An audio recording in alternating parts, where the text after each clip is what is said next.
ပြီးသောအခါဘာနတိပြည်၌ဂျမရမင်းကြီးမင်းပြုသည်ရှိသောဖျားလောင်းသည်ဒီလုံးနှင့်မျိုးနာဖြစ်၍မြေစာမြေကမ်းရှိရာအရက်၌နေလေသည်တနေ့သောအခါဒီလုံးနှင့်သည်မိမိနေရာဌာန၌အစာရှာခြင်းကိုဆွံ့၍သူတစ်ပါး၏နေရာဌာန၌အစာကိုရှာအံ့ဟုဆိုကာတောအဆုံးသို့သွားပြီးအစာရှာလေသည်ထိုအချိန်တွင်အစာရှာနေသောတိမ်မြတ်ကြီးသည်တောအဆုံး၌အစာရှာနေသည့်ဒီလုံးမြတ်ကိုမြင်ပြီးအရှိန်နှင့်ထိုးတုပ်လေသည်တိမ်မြတ်၏ဖန်ယူခြင်းကိုခံလိုက်ရသောဒီလုံးမြတ်သည်ငါသည်မကျက်စားအပ်သောရက်၌ကျက်စားမိ၍တိမ်မြတ်၏ဖန်ခြင်းကိုခံရလေသည်မိမိကျက်စားရအရက်၌ကျက်စားလျင်ဤတိမ်မြတ်သည်ဤသို့ဆွမ်းနိုင်မည်မဟုတ်ဟုငိုကြွေးမိတမ်းလေသည်ထိုသို့ငိုကြွေးမိတမ်းလေသည်ရှိသောတိမ်မြတ်ကတိကျက်စားရအရက်သည်ဘယ်ရက်နည်းဟုမေးလေသည်ဒီလုံးနဲ့လည်းတိမ်မြတ်ထွန်တုံး၌တက်အပ်သော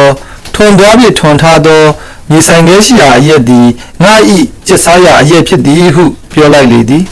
ထိုအခါတိမ်မြတ်ကြီးလည်းမိမိရဲ့အစွမ်းကိုယုံသည့်အဖြစ်ကြောင့်ဒီလုံးနဲ့တိကျက်စားရအရက်ဖြစ်သောထိုအရက်တွင်လည်းငါလက်မမလွတ်နိုင်ဟုဆိုကာလွတ်ပေးလိုက်လေသည်ဒီလုံးနဲ့လည်းမိမိကျက်စားရအရက်သို့ရောက်လျင်ကြီးစွာသောမြေဆိုင်ခဲပေါ်သို့တက်ခါယခုပင်လာလော့ဟုတိမ်မြတ်ကိုစင်ခေါ်ကာမြေဆိုင်ခဲအပေါ်၌ရပ်နေလေသည်တိမ်မြတ်လည်းမိမိရဲ့အစွမ်းကိုယုံသည့်အဖြစ်ကြောင့်အတောင်တစ်ဖက်ကိုဖြန့်၍ဒီလုံးနဲ့ထံသို့လင်းမြန်စွာထိုးတုပ်လေသည်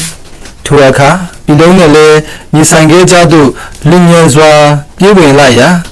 တိမ်မြတ်လည်းသူ့ရဲ့အရှင်ကိုမထိန်နိုင်ပဲမြေဆိုင်ခဲကိုဝင်တိုက်မိကရင်ကွဲ၍တည်လေသည်တပည့်ညမြတ်စွာဘုရားသည်ဤအတိတ်ကိုပြတော်မူ၍ယဟန်တို့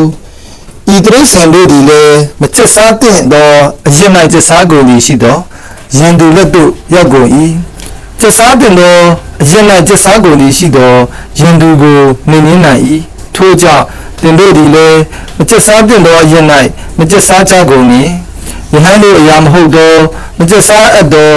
အရာ၌ကျက်စားသည်ရှိသောမာနသည်အခွင့်အရေးရကာဆွေးနွေးရာကိုဖြစ်စေ၏ယဟန်တို့မကျက်စားအပ်သောအရာသည်အပင်နည်းဟူမူကားငါးပါးကုန်သောကာမဂုဏ်အာယုန်တွင်ဖြစ်သည်ဟုဟောတော်မူလေသည်ယဟန်တို့ဒေဝရတ်သည်ထိုအခါကတိမ်မြတ်ဖြစ်ဖူးပြီးငါဖျားသည်ထိုအခါကဒီလုံးမြတ်ဖြစ်လေသည်ဟုဤဇက်ကိုပေါင်းတော်မူလေသည်နောက်ဗီဒီယိုတွေဆက်တင်နိုင်အောင် like and subscribe လုပ်တော့ပေးကြပါဦးများ